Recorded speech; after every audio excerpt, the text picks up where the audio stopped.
नमस्कार, मैं हूं शंभू कुमार और आप देख रहे हैं अपना यूट्यूब चैनल मैथमेटिक्स आइडिया। और आज हम लोग एनसीईआरटी मैथमेटिक्स बुक से क्लास 8 चैप्टर 2 एक चर वाले रैखिक समीकरण के अंतर्गत प्रश्नावली 2.2 से प्रश्न संख्या 7, 8, 9 और 10 को हल करेंगे। तो आइए हम लोग प्रश्न हल करते हैं। प्रश्न है, निम्न समीकरणों को सरल रूप में बदलते हुए हल कीजिए। 7वां प्रश्न है 3 × t-3 = 5 × 2t + 1।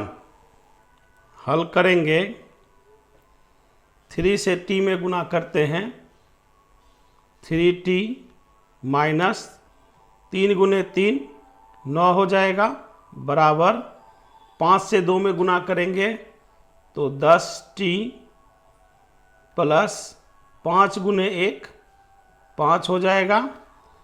अब यहाँ पर 10t को हम लोग बाएं पक्ष में लाते हैं और -9 को दाएं पक्ष में ले जाएंगे तो दोनों का चिन्ह परिवर्तित हो जाएगा। तो लिखेंगे 3t - 10t = 5 + 9। अब यहाँ पर 3t है जिसका चिन्ह प्लस है और 10t है जिसका चिन्ह माइनस है। तो विपरीत चिन्ह होने के कारण बड़ी संख्या में से छोटी संख्या घटाएंगे तो 10 में से 3 घटाएंगे तो 7 हो जाएगा। t बड़ी संख्या का चिन्ह माइनस है तो -7t बराबर 9 और 5 को जोड़ेंगे तो 14 मान प्राप्त होगा। अब यहाँ पर -7 t के साथ गुना में है, दाएं पक्ष में ले जाएंगे तो भाग में हो जाएगा।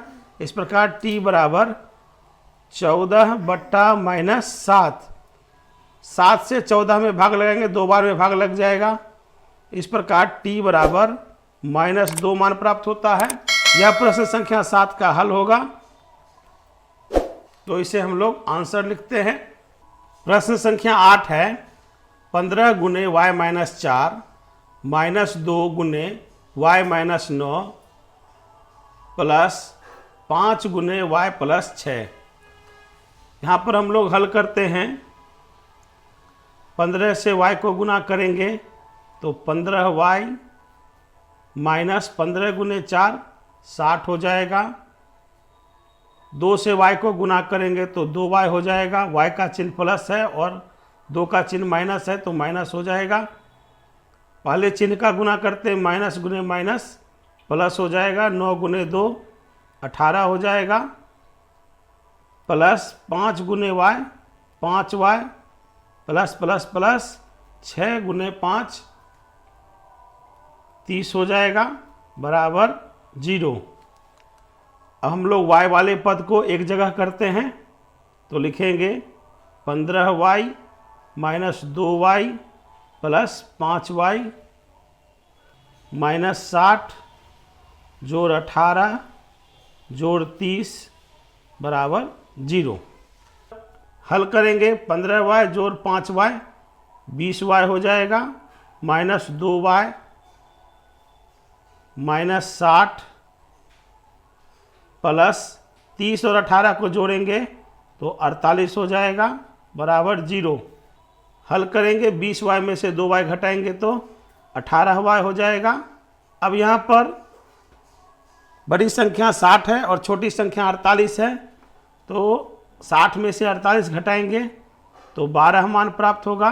बड़ी संख्या का चिन्ह माइनस है तो माइनस हो जाएगा, बराबर 0। हम लोग 12 को दाएं पक्ष में ले जाते हैं तो उसका चिन्ह परिवर्तित हो जाएगा। तो लिखेंगे 18y बराबर 12। y के साथ 18 गुना में है, दाएं पक्ष में ले जाएंगे तो भाग में आ जाएगा। इस प्रकार y बराबर 12 बट्टे 18। 6 से 12 और 18 दोनों में भाग लग जाएगा तो 6 से 12 में भाग लगाएंगे, 2 बार में भाग लगेगा और 18 में 3 बार में भाग लगेगा। इस प्रकार y बराबर 2/3 मान प्राप्त होता है। यह प्रश्न संख्या 8 का हल होगा। तो हम लोग ऐसे उत्तर लिखेंगे। आप लोग को यह वीडियो कैसा लग रहा है कृपया कमेंट बॉक्स में कमेंट करेंगे। आप लोग यह वीडियो कहाँ से देख रहे हैं यह भी कमेंट बॉक्स में कमेंट करेंगे। 9वां प्रश्न है 3 गुने 5z माइनस 7 माइनस 2 गुने 9z माइनस 11 बराबर 4 गुने 8z माइनस 13 माइनस 17। यहाँ पर हम लोग पहले ब्रैकेट को हल करते हैं। 3 गुने 5 15z, 3 गुने 7 21 हो जाएगा।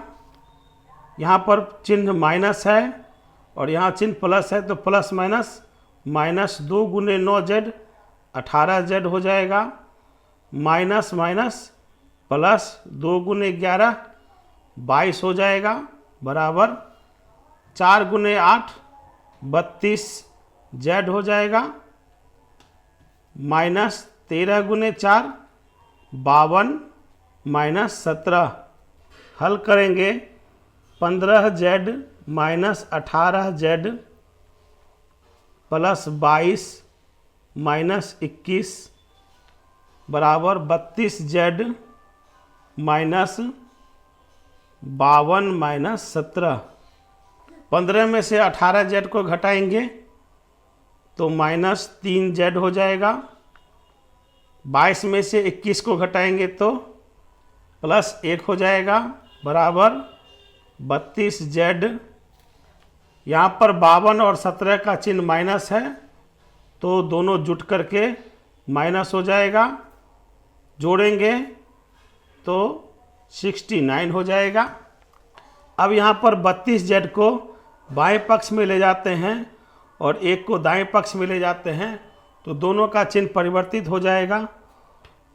तो लिखेंगे माइनस 3z माइनस 32z बराबर माइनस 69 माइनस 1।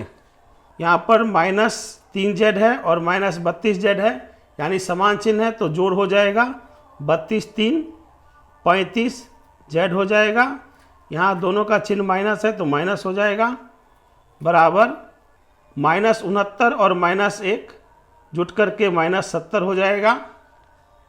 z के साथ माइनस 35 गुना में है, दाएं पक्ष में लाएंगे तो भाग में हो जाएगा।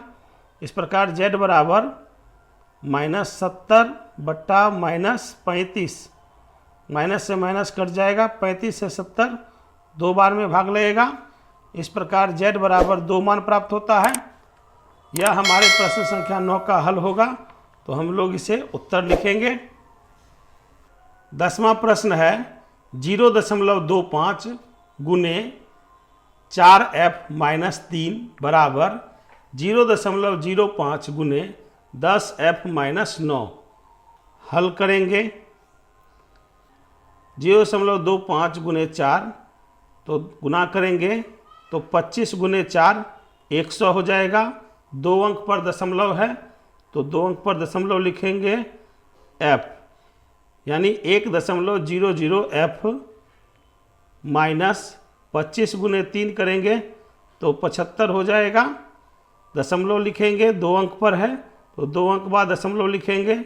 इस प्रकार 0.75 आता है, बराबर अब यहाँ पर 0.05 गुने 10, तो 5 गुने 10 50 हो जाएगा। 2 अंक बाद दशमलव है तो 2 अंक बाद दशमलव दे देंगे।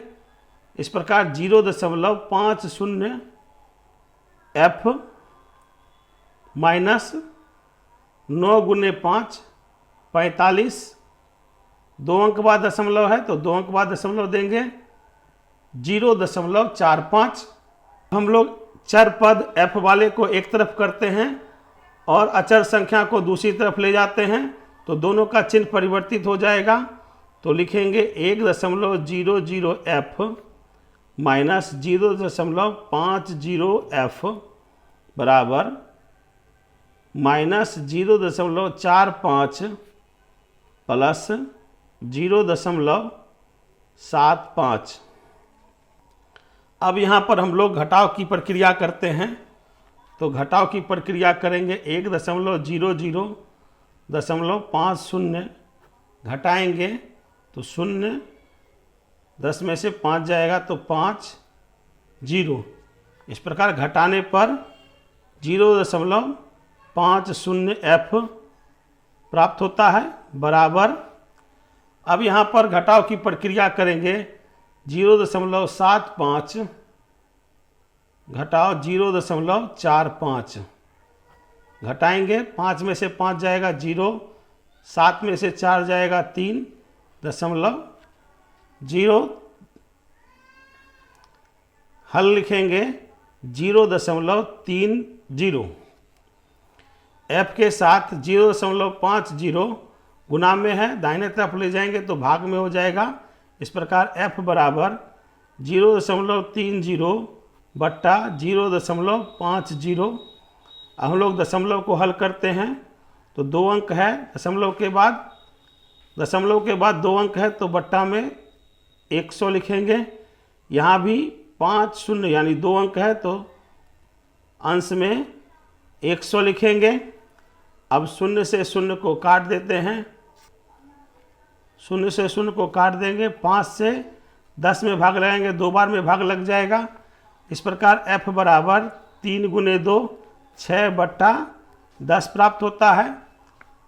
इसे हम लोग दशमलव में बनाएंगे तो 0.6 यह हमारा उत्तर हो जाएगा। इस प्रकार प्रश्न संख्या 10 हल हो चुका है। आशा करता हूं कि आप लोग यह प्रश्न अच्छी तरीके से समझ चुके होंगे। यदि आपने अभी तक चैनल को सब्सक्राइब नहीं किया है तो कृपया चैनल को सब्सक्राइब कर लें, वीडियो को लाइक करें, ज़्यादा से ज़्यादा शेयर करें और वीडियो के बारे में अपनी प्रतिक्रिया कमेंट बॉक्स में अवश्य दें। धन्यवाद।